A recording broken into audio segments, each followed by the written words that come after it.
Assalamualaikum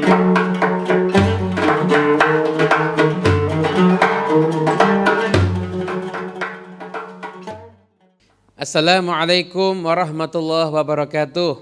Bismillah walhamdulillah wassalatu wassalam ala sayyidina Rasulillah wa ala alihi wa sahbihi wa man walah. Berjumpa lagi dalam program Kisah dan Ibrah.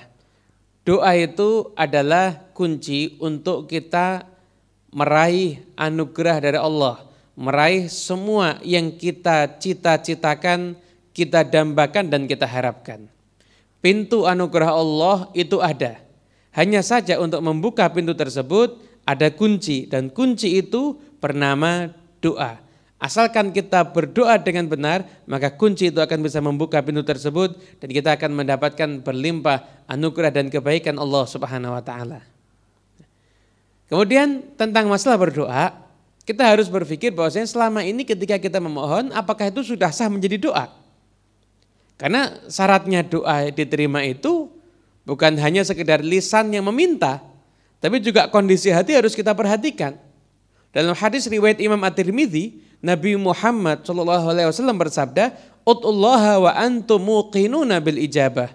Doalah kamu kepada Allah dalam keadaan kamu yakin Allah akan mengabulkan doa-doamu.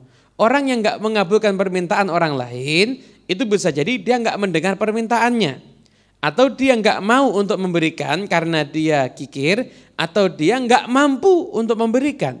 Namun Allah pasti mendengar yang kita minta. Allah mau mengabulkan apa yang kita minta dan Allah mampu memberikan sebanyak apapun yang kita minta. Oleh karena itu enggak ada alasan untuk kita itu tidak meyakini bahwasanya Allah SWT pasti akan mengabulkan doa-doa kita semuanya. Makanya latihan yakin ketika kita semuanya itu berdoa. Nah, kemudian yang berhubungan dengan masalah doa, Sayyidina Umar bin Khattab beliau pernah mengatakan, saya enggak pernah berpikir dikabulkan atau tidak doa saya. Yang selalu saya pikirkan adalah bagaimana saya bisa sah dalam berdoa sehingga permohonan saya dinyatakan itu adalah doa memohon kepada Allah Subhanahu wa taala. Berkaitan dengan doa ada dua kisah dalam kesempatan ini yang tentunya bisa kita ambil pelajarannya. Yang pertama, ada kisah seorang yang berdoa dan disaksikan oleh Nabi Musa alaihissalam. Nah, tentunya yang namanya berdoa itu harus benar-benar memohon dan mengemis kepada Allah Subhanahu wa taala. Kisah-kisah ini ada di dalam kitab tafsir Tanwirul Adhan.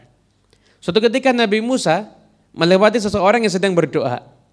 Orang ini berdoa dan bertadarru, luar biasa doanya. Hingga Nabi Musa mengatakan, "Ya Allah, seandainya hajatnya dia itu di tanganku pasti akan aku berikan." Karena menyaksikan betapa seriusnya orang ini berdoa.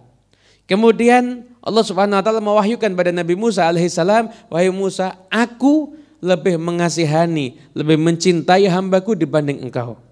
Dia memang berdoa, dia memang sungguh-sungguh. Namun ketika dia berdoa meminta kepadaku, hatinya itu masih mikir asetnya. Dia punya hewan ternak, dia pikirin bahwasanya dia masih punya itu sehingga dia akan bisa jual itu. Namun lisannya memang minta kepada Allah Subhanahu wa taala.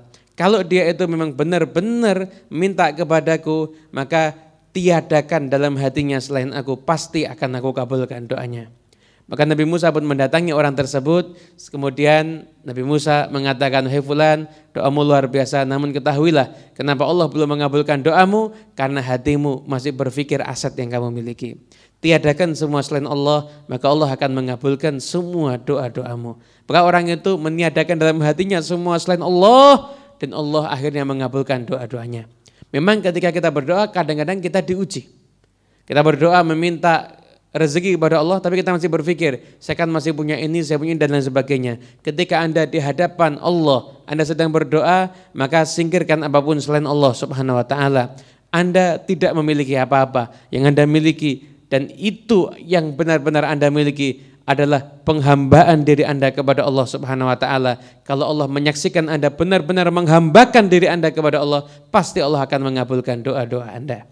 Kemudian yang kedua adalah kisah seorang yang polos. Kisah ini masyhur, ada dalam kitab tafsir Rauhul Bayan juga, dan ini ada di dalam kitab tafsir yang saya bacakan, Tanwirul Adhan. Ada seorang yang polos. Bersama rombongan dia berangkat haji, sampai ketika tawaf wada, dia dikerjain sama rombongannya. Rombongannya bilang begini, kamu udah dapat kertas tanda kalau kamu itu bebas dari api neraka. Ada semacam kertas begitu. Nih kertas tanda orang bebas dari api neraka. Kaget dia. Dari mana kertasnya? Dari Allah. Karena ini orang polos, jadi dikerjain. Semua orang dapat. Dapat. Kok saya belum ya? Oh, saya nggak tahu. Nasib kamu mengkhawatirkan tuh berarti. Akhirnya orang yang polos tadi nangis. Dia langsung mendekat ke Ka'bah, dia doa di Ka'bah. Memohon, merintih, minta kepada Allah Subhanahu wa taala. Sampai-sampai rombongannya yang menyaksikan udah kasihan. Didatengin. Enggak, kita enggak beneran. Kita ini cuma bercanda. Kamu ayo ikut kita dah, kita mau pulang. Enggak, kamu semuanya pasti dapat kertas dari Allah. Saya sekarang ini mau minta, saya enggak akan berhenti berdoa sampai Allah menurunkan kertas. Bahwasanya jaminan saya itu bebas daripada siksa api neraka. Temannya bilang enggak mungkin. Enggak ada kertas dari Allah itu enggak ada. Kita cuma bercanda. Kamu ayo ikut pulang sama kita aja. Enggak, saya mau doa beneran. Kamu bohong ini. Mau orang ini beneran polos. Erik teman-temannya bingung. Ditunggu sampai sekian lama orang itu benar-benar enggak berhenti berdoa di hadapan Ka'bah. Sampai akhirnya orang itu menghentikan doanya dan mendatangi temannya seraya bawa satu kertas. Bilang, ini saya dapat surat jaminan saya terbebas daripada api neraka. Kata temannya, enggak mungkin. Ada surat dari Allah. Ini dari mana? Dari Allah. Kok bisa? Iya. Saya tengah-tengah berdoa dari arah mizab talang Ka'bah turun kertas ini kepada saya. Jatuh begitu? Iya. Mana kertasnya? Dia lihat benar tulisannya. Terbebas dari api neraka. Dan subhanallah kertas itu ketika dibalik tulisannya sama. Diputar begini tulisannya sama. Jadi benar-benar ini dari Allah Subhanahu wa ta'ala. Allah mengabulkan doa orang tersebut dan kisah ini menjadi satu kisah yang masyhur. Bahkan Imam Ibn Arabi pun juga pernah menceritakan kisah ini. Teman-teman yang dimuliakan Allah Subhanahu wa ta'ala, jangan sampai akal kita membatasi anugerah Allah. Jangan sampai akal kita membatasi kemampuan Allah, kekayaan Allah Subhanahu wa ta'ala. Doalah Anda dengan penuh keimanan, memohon, merintih kepada Allah Subhanahu wa ta'ala, maka apapun yang Anda minta tidak ada yang mustahil bagi Allah Subhanahu wa ta'ala. Beruntunglah hamba yang selalu Allah gerakkan lisannya untuk memohon, meminta dan merintih kepada Allah Subhanahu wa ta'ala. Semoga Allah menjadikan kita orang yang benar-benar sungguh-sungguh dalam berdoa dan kita jadi orang yang melazimi adab ketika berdoa dan semoga Allah mengijabah semua doa kita. Wassalamualaikum